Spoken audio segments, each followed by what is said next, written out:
Today, I'll demonstrate the combination of OpenID Federation and SPIFFE Client Authentication. In this demo, I'll walk through the standard authorization code flow. The client application first sends an authorization request and then a token request. As a result, the client receives an access token. From the outside, this looks like just two simple steps. However, when OpenID Federation is involved, a lot more happens behind the scenes. For example, when the client sends the authorization request, the authorization server may not yet have any information about that client. In that case, the server dynamically constructs a trust chain. To do this, it communicates with several parties. The server that issues the entity configuration for that client, any optional intermediate authorities that issues entity statements, and finally, the trust anchor, which issues the last entity statement used as the root of the trust chain. Once the trust chain is successfully constructed, the authorization server extracts the client metadata from it, registers the client in its database, and then continues processing the authorization request. At that point, it can issue an authorization code. Next, the client sends a token request to the token endpoint. If the client type is confidential, it must authenticate itself at the token endpoint. In this demo, I use SPIFFE Client Authentication method for that purpose. In this demo, I use this value as the client ID. The first step in constructing the trust chain is to retrieve the entity configuration for this client. The entity configuration is published at well-known OpenID Federation, so let's fetch it. An entity configuration is a JOT.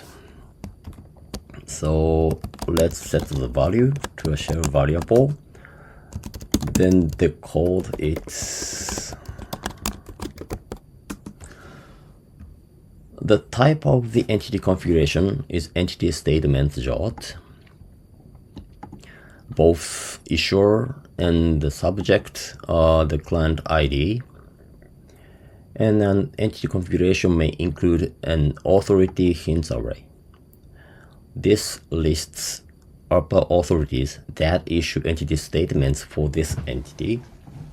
And in this demo, no intermediate authorities are listed and only one trust anchor is listed. And in the OpenID rank party object, you can see client metadata parameters. The client ID parameter holds the value we are using. And in the context of OpenID Federation, client registration types parameter is important. If this array does not contain automatic, the automatic client registration will not take place. In this example, there is a keys array, and it includes one public key.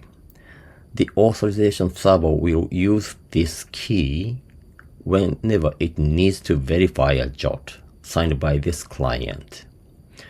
For example, it will use this key to verify the request object that I will create later. The token endpoint auth methods parameter specifies the client authentication method. In this case, it indicates the SPIFFE client authentication method using JOT SVID. For this authentication method, SPIFFE ID and SPIFFE bundle parameters are required. The SPIFFE ID parameter is used to validate the SPIFFE ID contained in the JOT SVID that the client presents at the token endpoint. SPIFFE bundle endpoint is used to fetch the SPIFFE bundle, which contains the public keys needed to verify the signature of the JOT SVID. In this demo, the SPIFFE bundle endpoint points the server running on my local machine for testing purposes.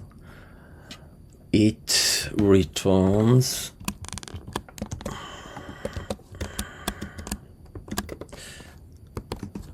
a JWK set like this, and the use parameter of the verification keys for .sbit is set to .sbit. The next step in constructing the trust chain is to retrieve the entity configuration of the trust anchor.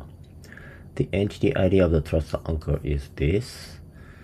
By appending a well-known OpenID Federation to this entity ID, we obtain the location of its entity configuration. So let's fetch it.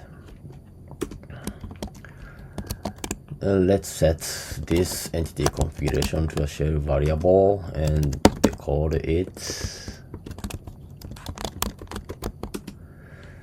We can see now both ISS claim and the subclaim the trust anchor's entity ID. The most important parameter here is federation fetch endpoint. This parameter indicates the URL of the fetch endpoint that issues entity statements for specified entities. So let's call this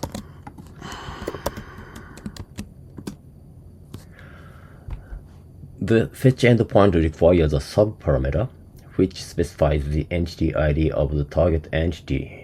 By setting the client's entity ID as a variable sub, we can have the trust anchor issue an entity statement for that client. So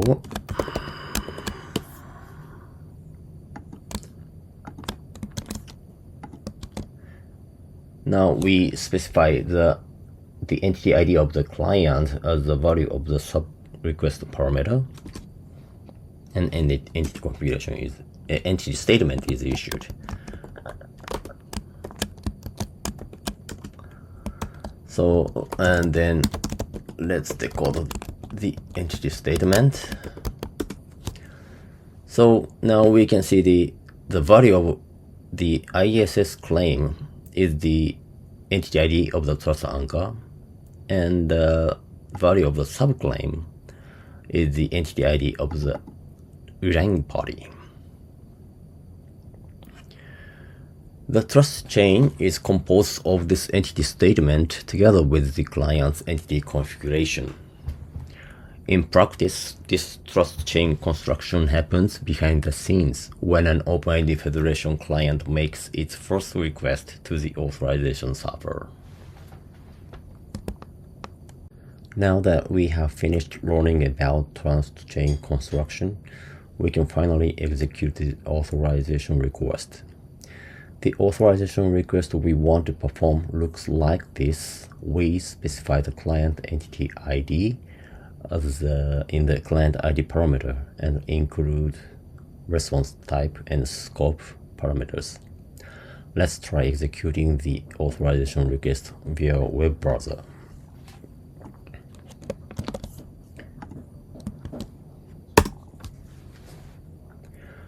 But this authorization request fails. What this error message means is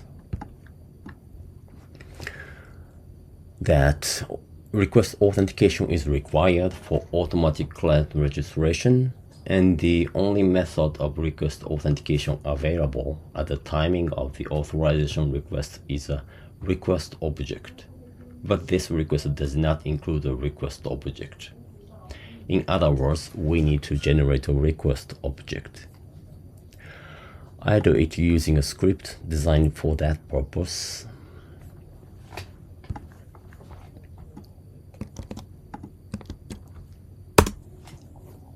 This is the generated request object.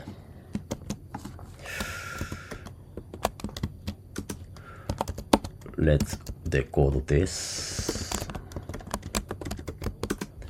Now we can see the auth claim is set to the identifier of the authorization server, and the ISS claim is set to the client ID, and we can see response type, scope. These are request parameters of an authorization request. Now we can use this request object as the value of the request parameter, like this. Then let's make this authorization request here. Now we can see the authorization page, and let's authorize this request. As the result, authorization code is issued. Let's set this authorization code here. And the next step is to make a token request. And because the client is a confidential client, a client authentication is required at the token endpoint. And in this demo, we use SPIFFE Client Authentication method for that purpose. And the client authentication method requires .svit. So let's issue a .svit here.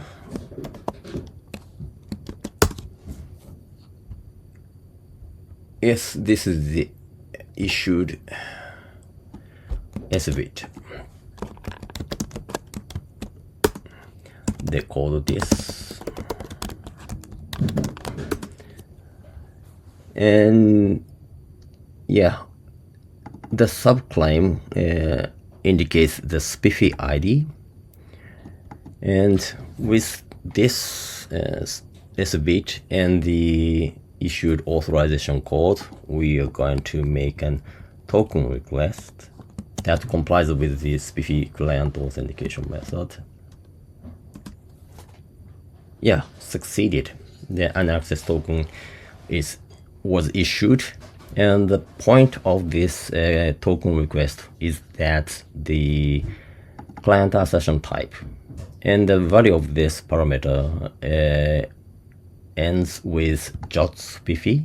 This is a new identifier of the client assertion type. And the second point is that client assertion, and this client authentication method requires an svit issued by SPIFFE server or SPIFFE server. And also the client ID here is an URL that complies with the OpenID Federation specification. So now we could confirm that OpenID Federation and the SPIFFE Client Authentication can work together. Thank you.